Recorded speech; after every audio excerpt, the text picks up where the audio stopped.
and welcome back to Intro to Philosophy.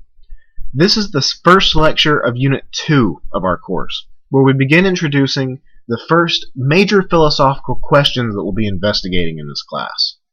We're going to be looking into the branch of philosophy known as ethics, and this is where we study questions of morality and a few other things. Now, before we actually get to the questions and the survey of the kinds of positions that we'll be considering in this course, I want to actually start off with a story.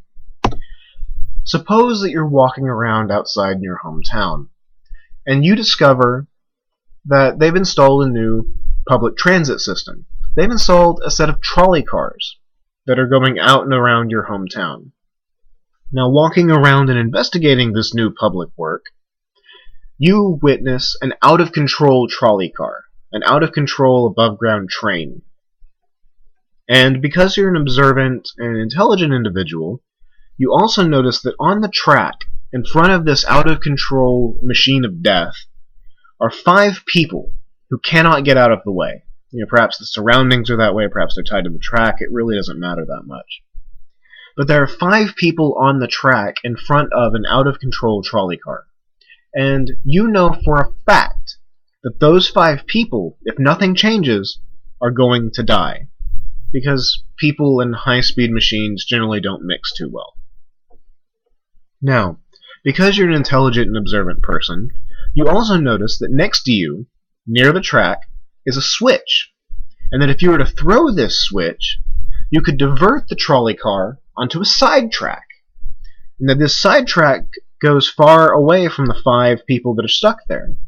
But there's also, on that side track, 1 person who cannot get out of the way, for whatever reason is most convincing to you.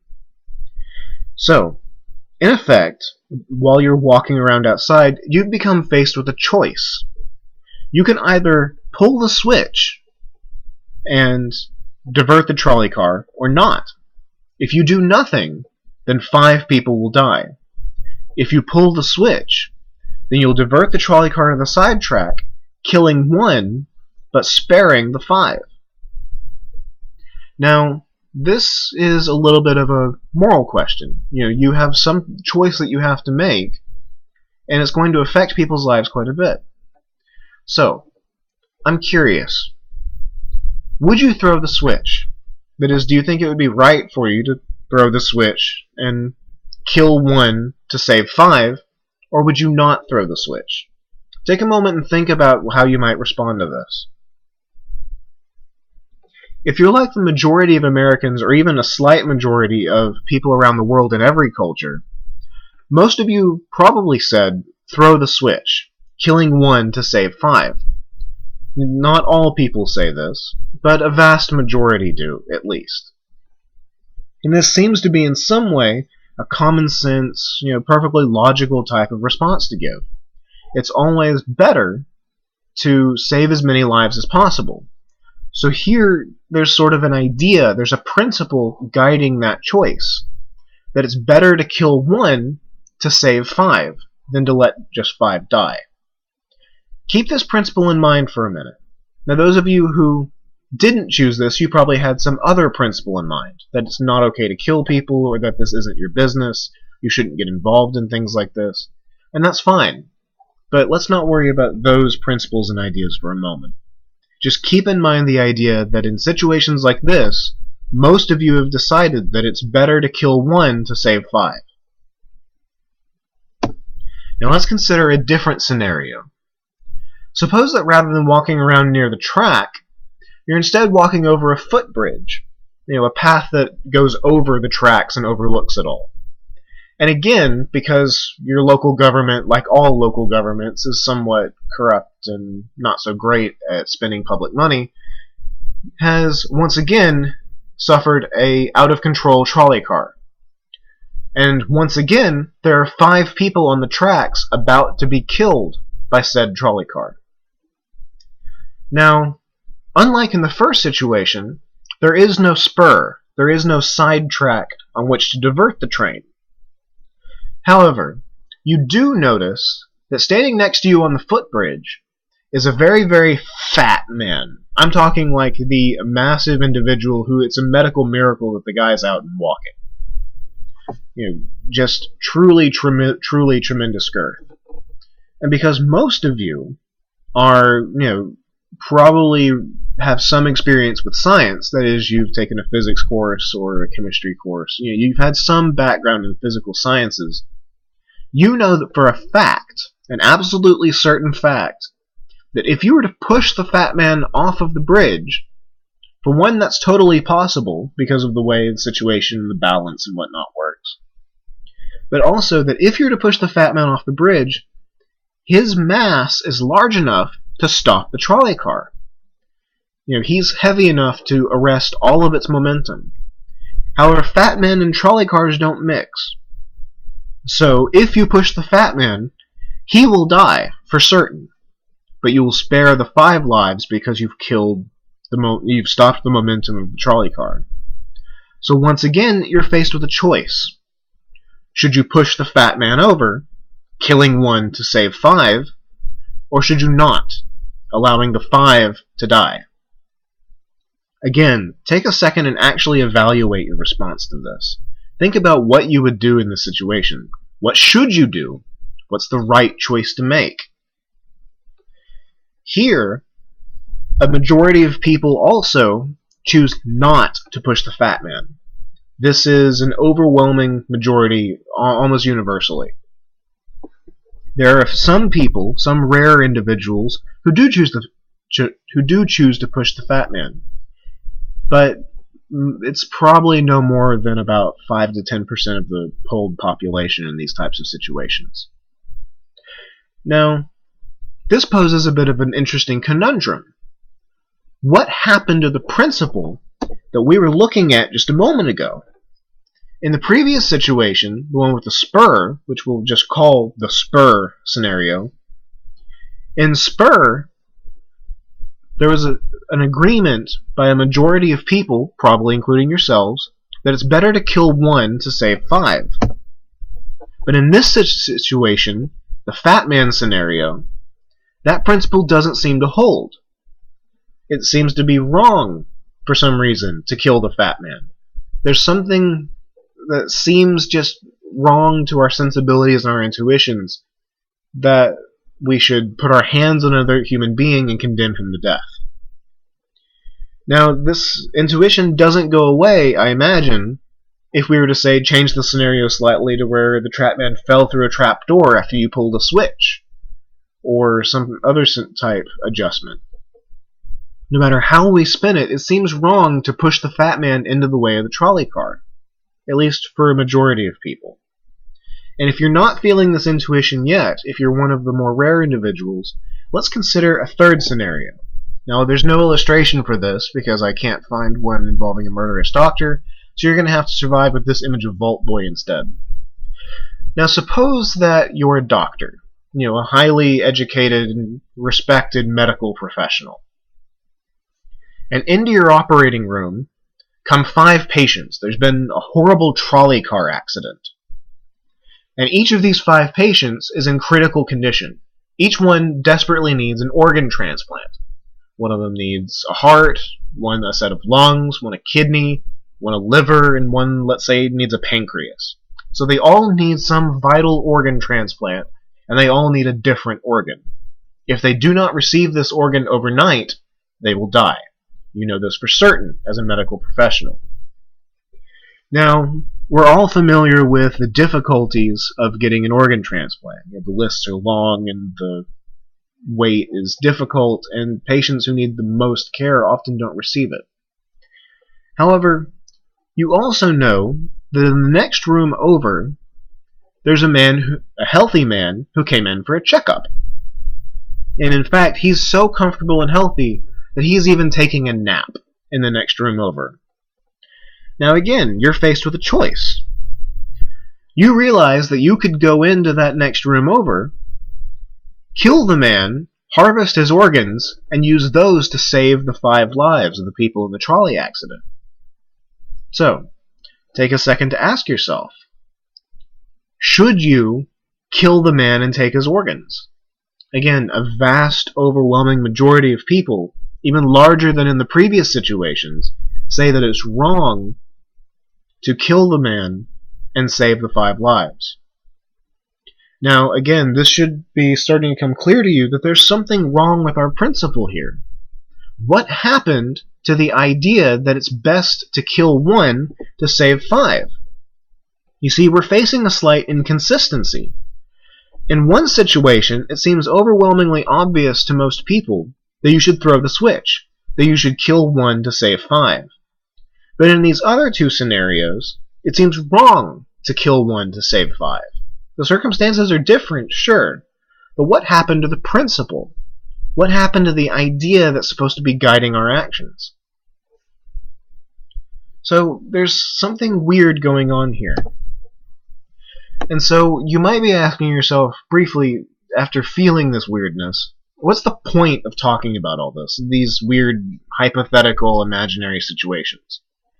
Well, in philosophy, we refer to these kinds of hypothetical situations as thought experiments, and all of these are examples of thought experiments.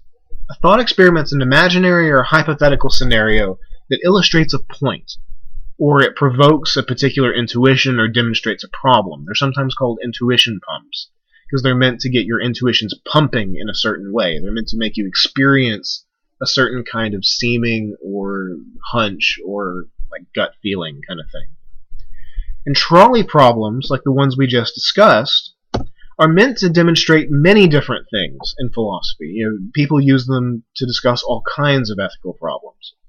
But right now, and I think above all else, trolley problems show that there are issues with the way that common sense might guide our moral actions.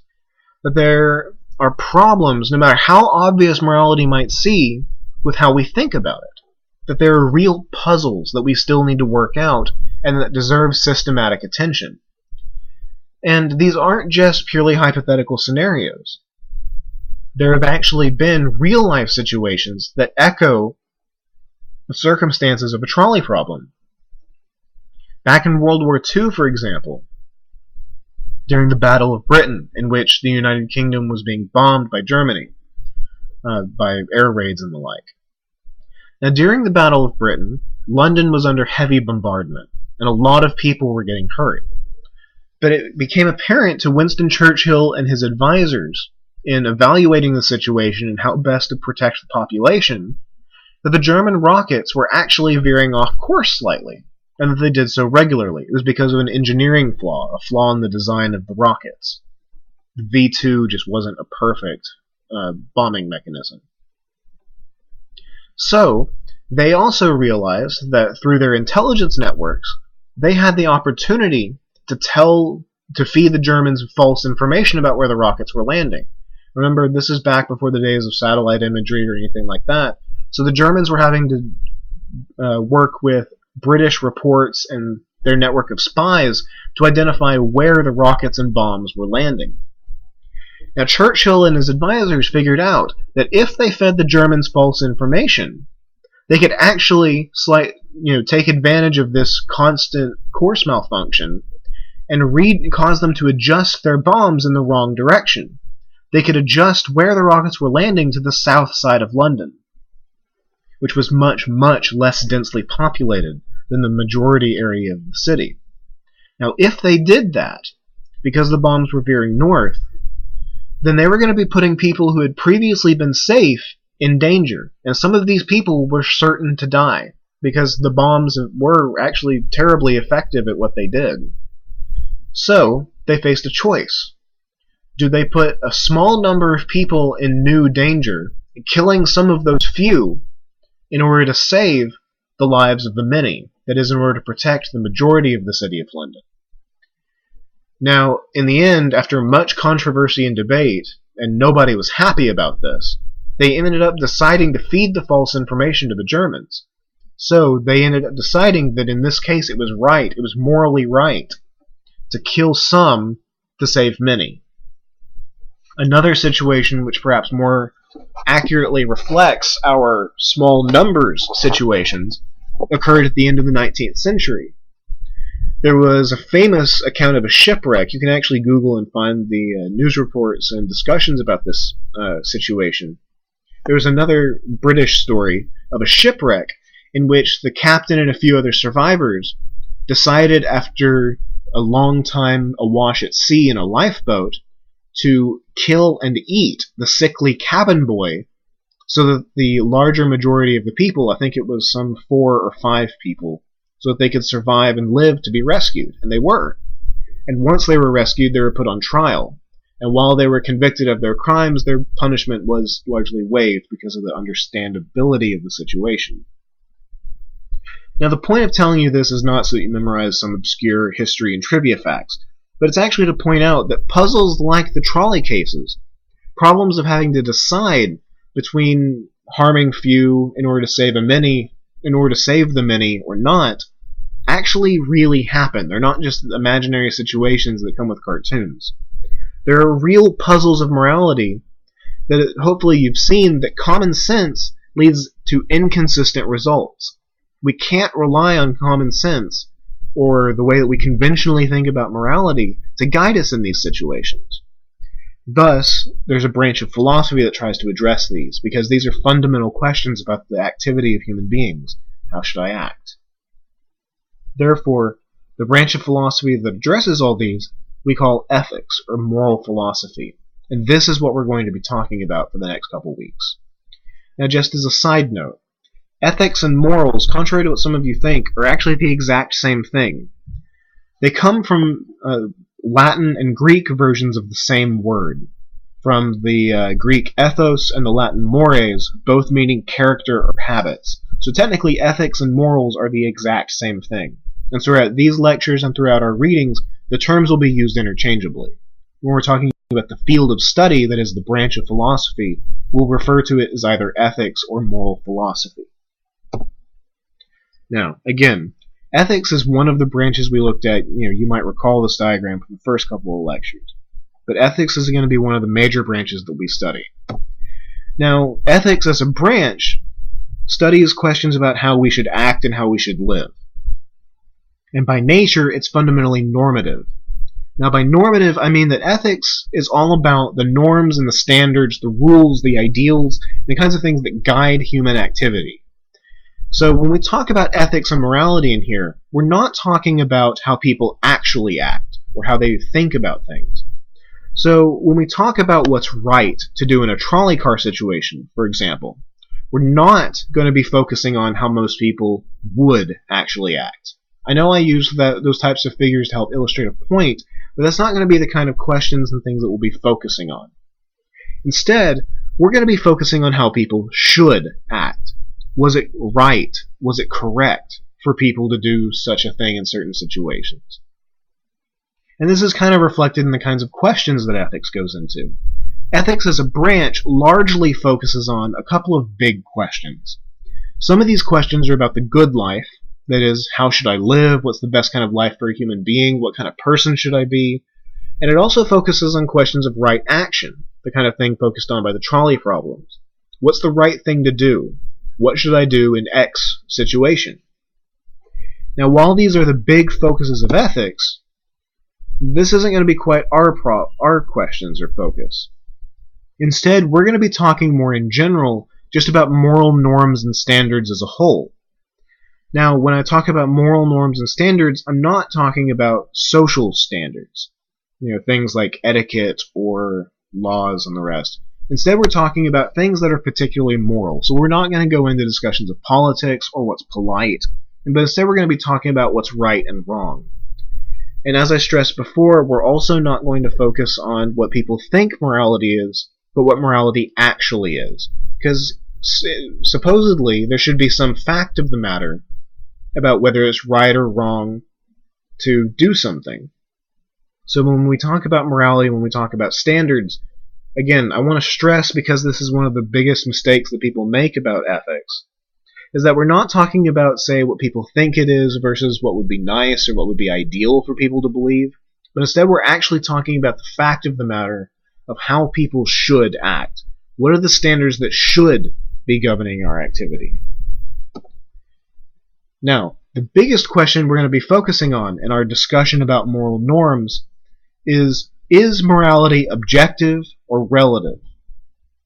This is a little different from the first two questions that are the majority of what people do in ethics.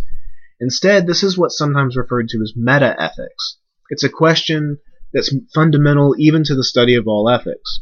Because we need an answer to this question, is morality objective or relative, before we can even try and answer the others. Essentially, if you're not getting the vocabulary here, what this question is asking is whether there actually even is such a thing as a universal objective that is mind-independent, separate from what people think, answer to what's right and wrong. That is, we're trying to find out if there are such things as universal, objective moral facts and principles the same way that there are physical facts and mathematical principles. So, take for example the speed of light. The speed of light is a physical fact. It's a principle that describes what's going on in the physical universe. The idea that the speed of light is a hard speed limit for all things. Nothing can go faster than it. Now, a lot of people on Earth believe that the speed of light is the speed limit for things in the universe, that nothing can go faster than it. So people have certain beliefs about it, but even if nobody believed that the speed of light was a thing, it would still be true. It's an objective fact. It's independent of what people think about it. It simply just is the way that it is. If there were no people at all, if the Earth was just a barren rock, then the speed of light would still be at the speed that it is, and nothing could go faster than it. It's independent of the way people believe. Now, if the speed of light were relative, that is, if it were dependent on what people thought, well, then if there were no people around, or if people thought the speed of light were different, then it either wouldn't exist or would be different. It would depend on what people believed. Or perhaps, if there was no objective fact about the speed of light, maybe it didn't exist at all. Maybe it's not actually a principle.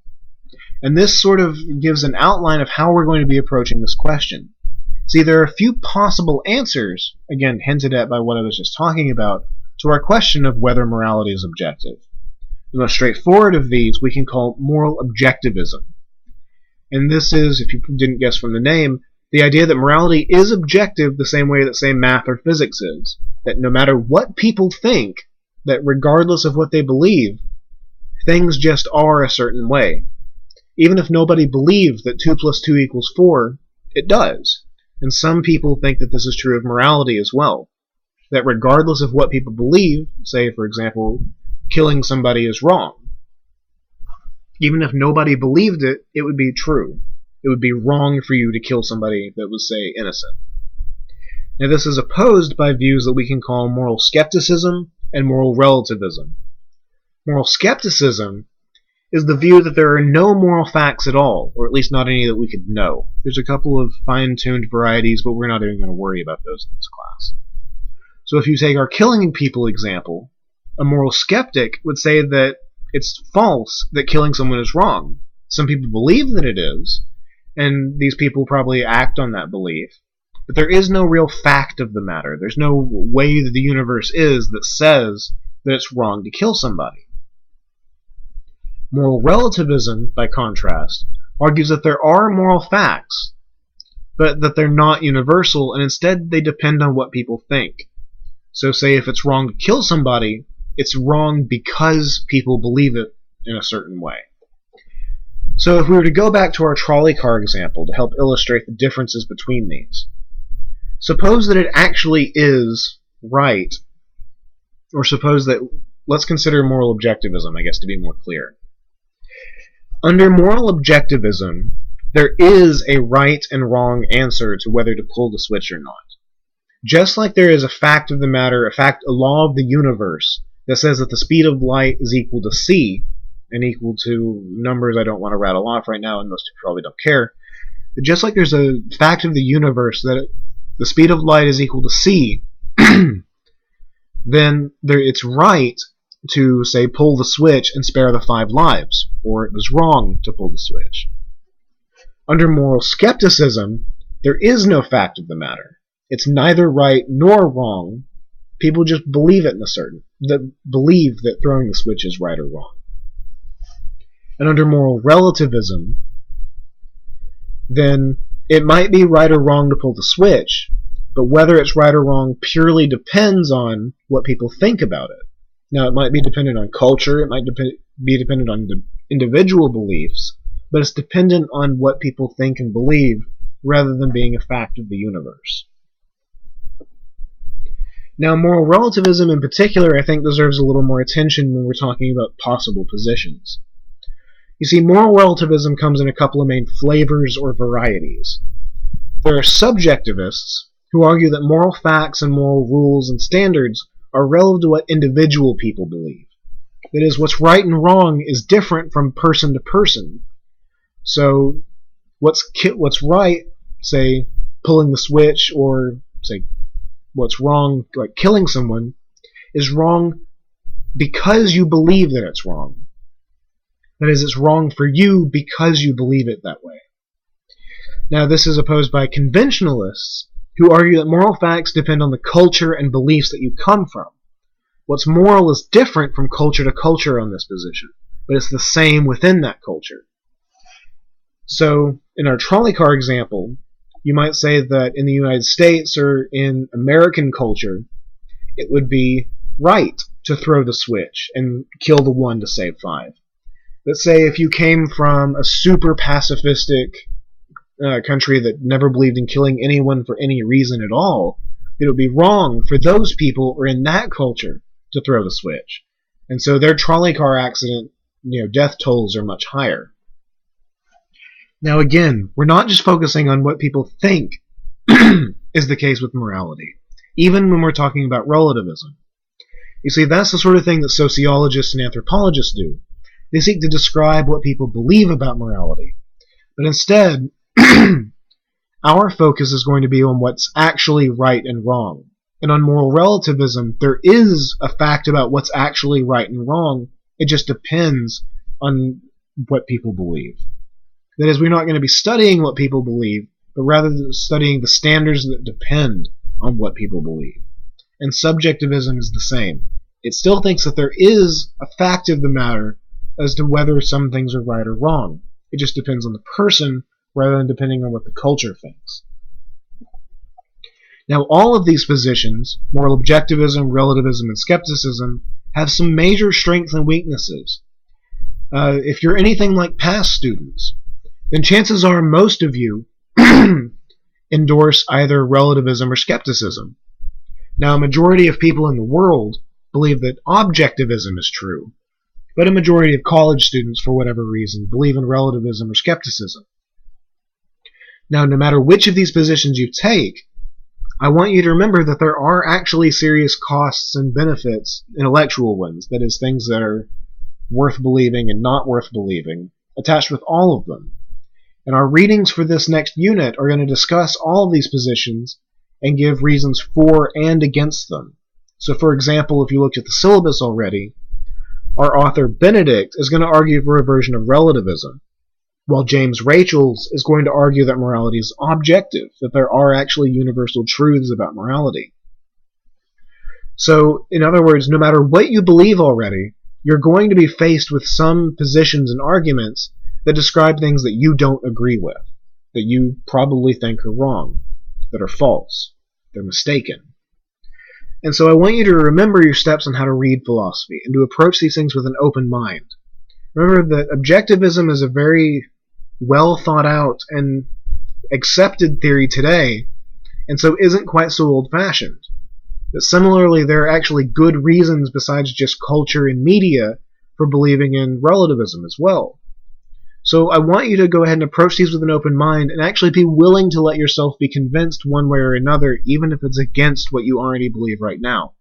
I just want you to have reasons for whatever it is you believe at the end of the day. So keep an open mind, remember to look for reasons, and be willing to believe the truth even if it's personally difficult for you. So, with all that in mind, go ahead and tackle the readings before you look at the next lectures. Keep the positions in mind, and if you have to, go back over the material, this introduction lecture, to keep the different positions straight. So take a look at the readings, and then go on to the lectures. Happy reading.